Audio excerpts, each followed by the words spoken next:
Perhaps you've seen advertisements for this company, 23andMe.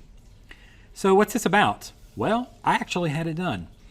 What you do is you take a little bit of your DNA, take a little saliva, which has got some cells in it, send it off to the company 23andMe, and they take a look at your 23 chromosomes. Yep, that's where they get the name. And analyze it. They send you some information to log into a web portal so you can see if you have some particular variants in some of your DNA or your chromosomes. It's a really interesting procedure, but what's this all about? Why do we need this? Do you need it? Is it legitimate? In this video, I want to talk a little bit about genetic testing, genetic diseases, and maybe a little bit more about 23andMe. Let's get started.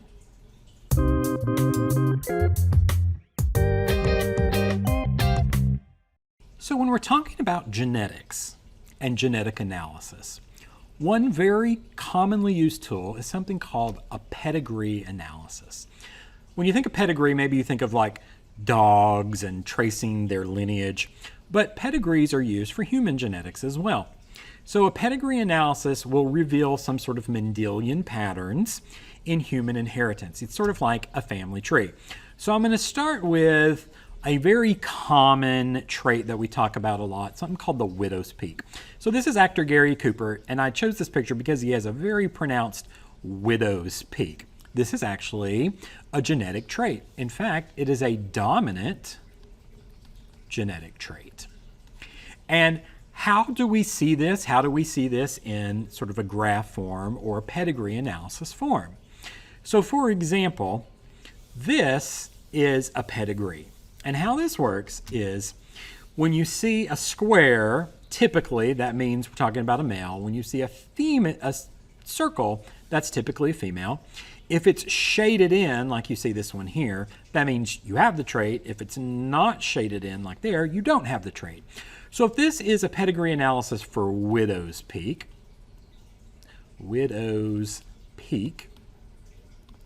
you can see that this individual has it. So this woman has it. This, let's say it's her husband, does not. But notice, because this is a dominant trait, 2 of the 4 children, this female and this female, also have it as well. So widow's peak is just an interesting one I chose. It actually dates back to, there was this idea that if women, or I guess men, had this peak in their head, they were more likely to be widows. We actually know it's just genetic at this point. There's nothing to do with whether or not you're going to be a widow. But this is a really interesting way to show inheritance patterns. Notice over here, neither of these 2 individuals had it. And so, of course, none of their kids had it because this is a dominant pattern. So in this video, I'm going to go through several of these pedigrees and show you really how to read one, how to interpret what it means. So let's start with this autosomal dominant disease. Remember, chromosomes 1 through 22 are autosomal, and then the 23rd pair are the sex chromosomes. We'll talk about those later.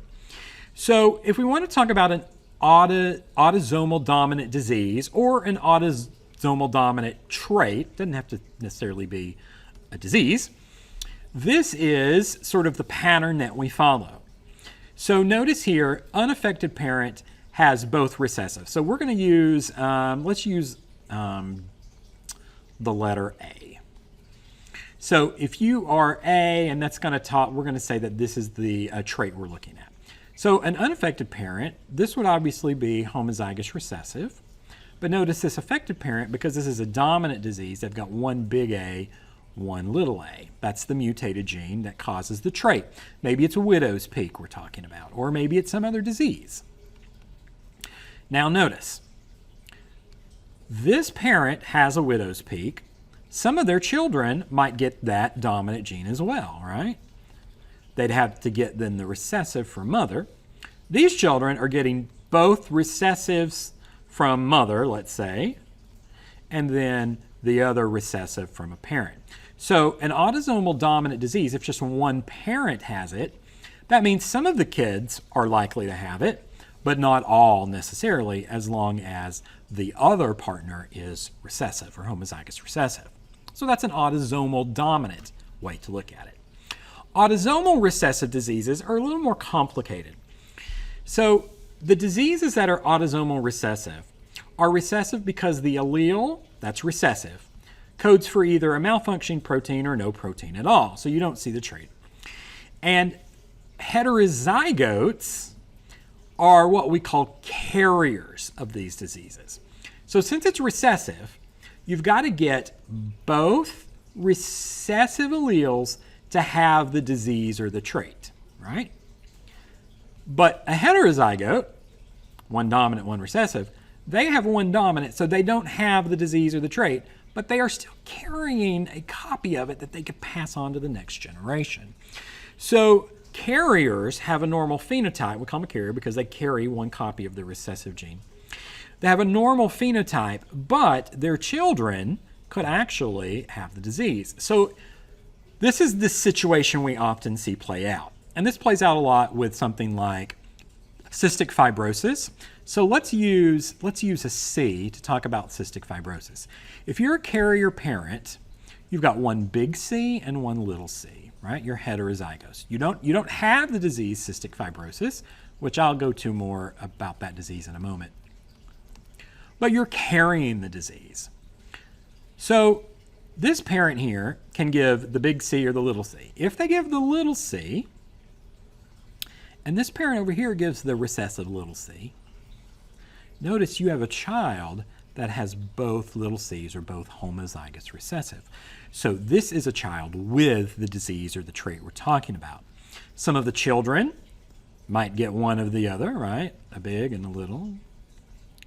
And some might just have two be homozygous dominant and not even be a carrier for the disease. Okay, so autosomal recessive diseases, you have to have both small letters or both recessive alleles to have the disease or trait. So talking a little bit more about these carriers, right? So how did this really play out? I kind of did a small cross for you, but let me show you here. If you're dad and you're a carrier, you're carrying one copy. If you're a mom and carrier, you're carrying one copy of that recessive allele as well. So when those divide into the sperm up here, one sperm gets the recessive, and in the egg, one egg gets the recessive as well. So if you do the cross, what you find is there is actually a 1-to-4 ratio of not having the disease at all.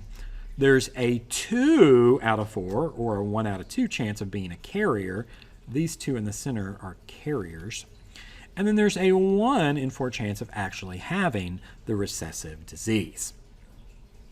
Okay, so there are some other examples where we're moving beyond autosomal chromosomes and we're talking about the sex chromosomes. So these are linked to one of the sex chromosomes. And a prime example of this is hemophilia. And you may have heard, maybe you learned in your history or social studies class, that Queen Victoria was a carrier for hemophilia, and many of her descendants had it. All right, so there's Queen Victoria, right? So it's lovely. And what you'll notice in this pedigree, they're using a little different scheme, right? They're not using circles and squares. So basically, you just kind of have to go with what the pedigree shows you. This one, they're just using squares, and they could give you the name, but they actually tell you the chromosomes, okay? And in this case, the pink means you're a carrier. The red means you have the disease. And in this case, that disease is hemophilia, okay? So let's take a look. Queen Victoria happened to be a carrier. So on one of her X chromosomes, she had the disease for hemophilia. So if we were to write this out in a little different nomenclature, we'd have to use both X's.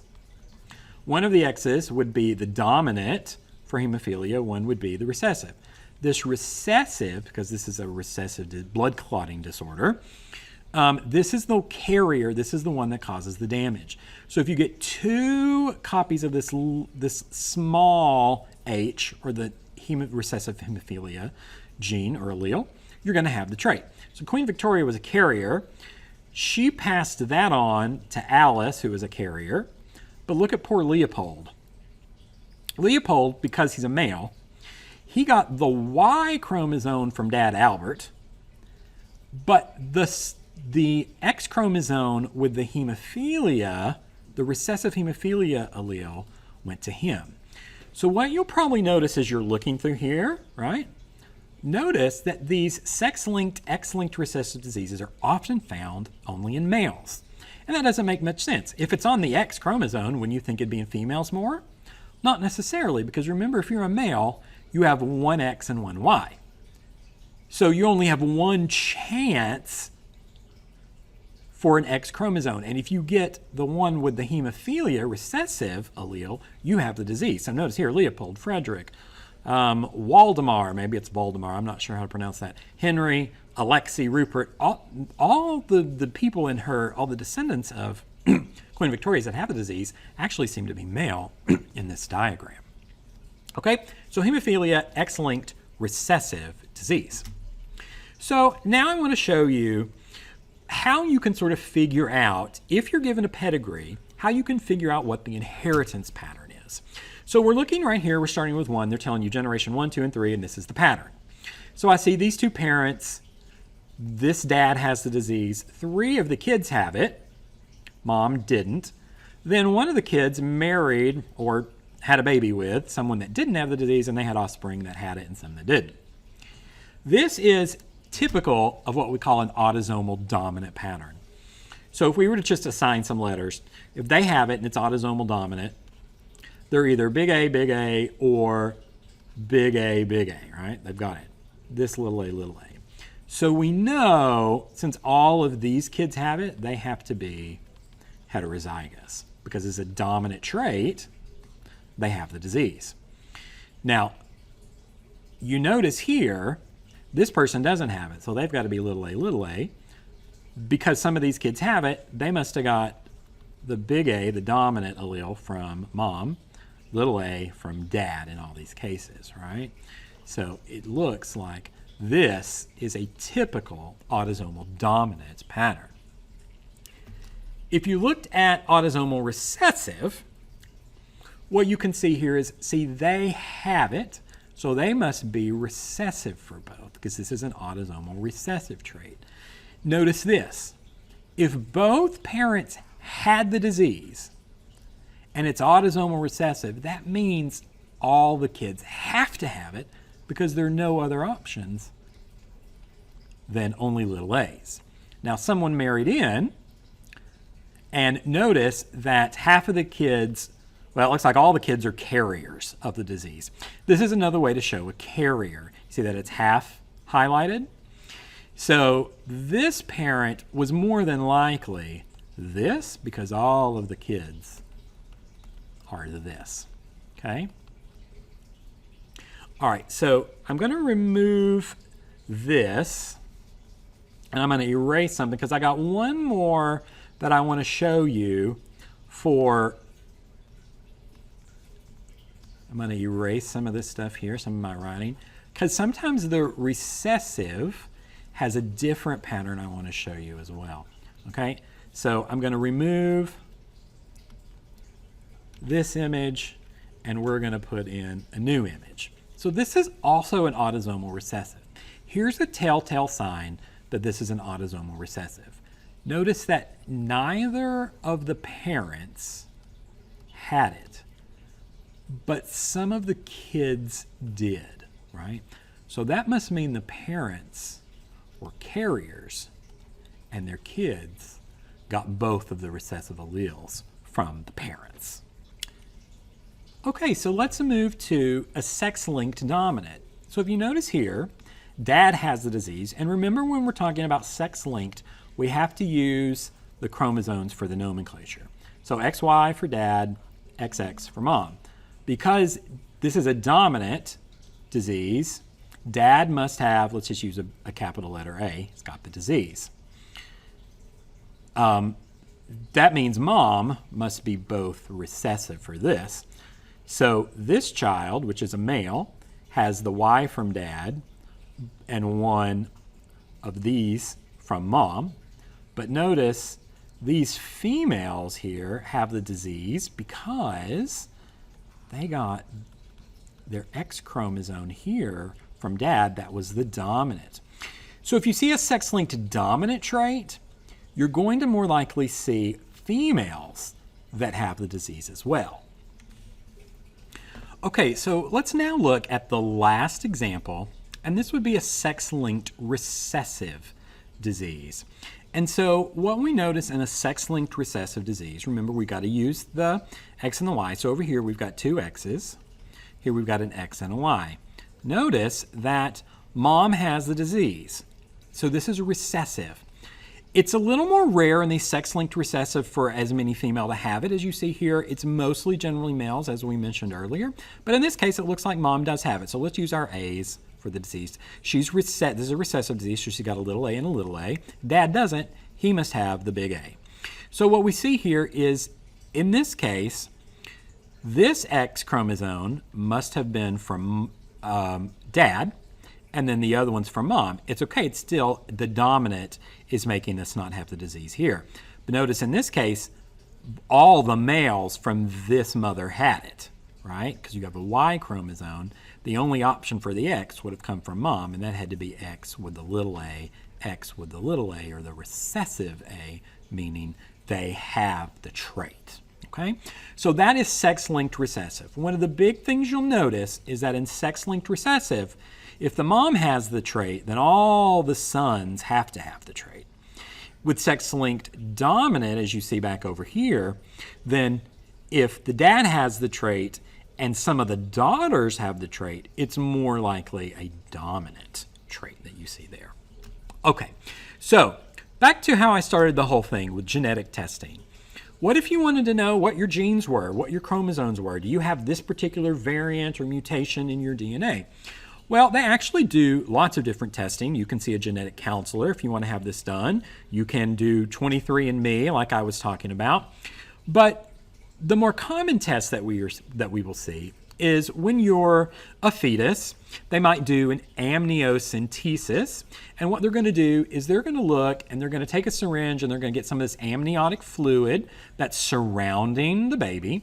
And that's where they're going to try to find some of the DNA for the fetus. They can do a test then to test for lots of conditions like trisomy 21 or Down syndrome and some other things as well. After the baby's born, right, they might do some blood screening to do some genetic testing, particularly if they think that there might be some issue. Diagnostic genetic testing is when you think you have a particular trait and they're really trying to test for a particular gene as a diagnosis of that condition. Now, 23andMe, I told you, I had mine done. I sent my DNA off, they analyzed it, and I can log in, and they actually send you lots of really interesting things.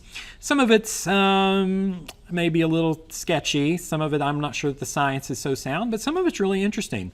It actually tells you in 23andMe if you are a carrier for several major genetic diseases. And so it's just interesting because you might not know if you're a carrier for cystic fibrosis or some of these other sickle cell. But having the 23andMe done would actually tell you if you're a carrier to know the likelihood that maybe one of your offspring might have it. So it's a really interesting thing to do. I don't know that I would use 23andMe for a medical diagnosis, but something fun to do. Maybe it's worth it for you.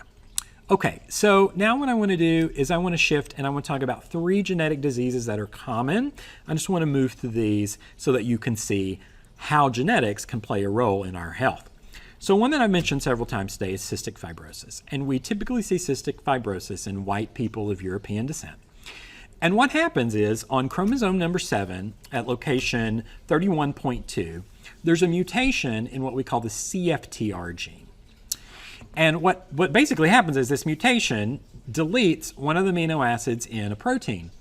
And if you've got an amino acid missing from your protein, that protein is not functional anymore, right? And so what we see is about 1 in 2,500 births of white people of European descent, we see cases of cystic fibrosis. Although 1 in 25 white people are carriers. They're carrying the disease even though they don't have it. These kids used to, before our modern medicine of the last few generations, would die pretty early. Now, I know someone in his 30s and 40s that is still living with cystic fibrosis. So what's really going on with cystic fibrosis? If you look in your lungs, right, normal airways are clear, allow oxygen to pass.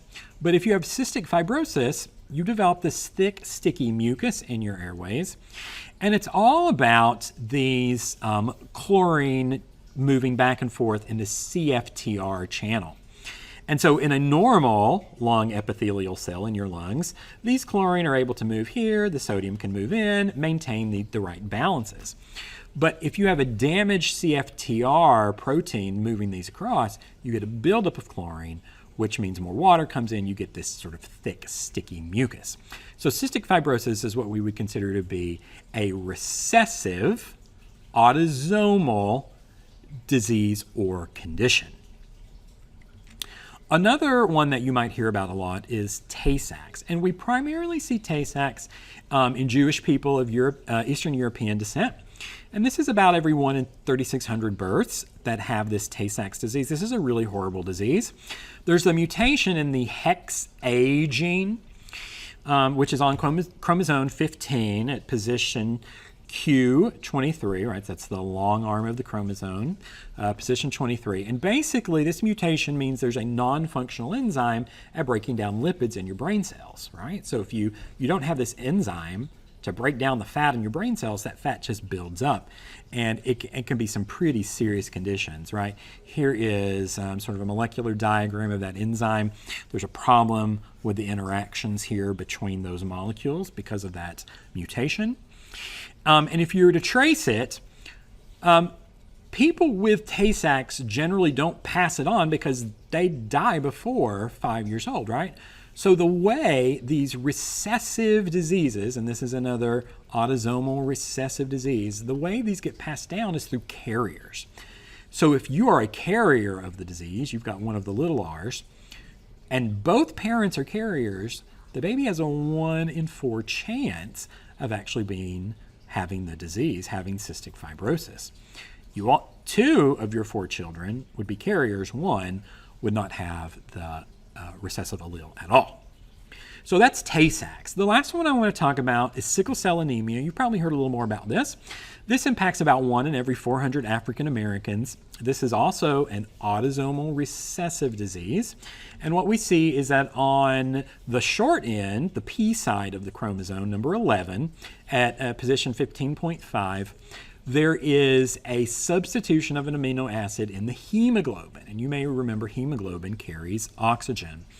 And so because of this amino acid substitution, right, this mutation in the DNA which causes the protein, the hemoglobin protein, to be messed up, the oxygen levels are really low because of the hemoglobin being so damaged. And it causes the hemoglobin to crystallize into these long rods. And so here you see sort of a normal-ish looking red blood cell. Here's a sickle cell shaped. And down here you can see the same thing. There's your normal, here's your sickle. In a capillary, the normal can, move pretty easy. But the sickle, notice how they can't move through the capillaries easily. They might get sort of clogged up in there and cause all kinds of issues with that sickle shape. This is the same situation. Sickle cell anemia is often passed through carriers. So from parents who don't even really know they have or they're carrying the allele, then it gets passed to the kid. The kid gets sickle cell. Okay, so hopefully this video helped you understand genetic testing, that whole idea behind 23andMe, what that's about, and then maybe gave you a little more insight into how to read a pedigree and how to think about some of these autosomal recessive diseases.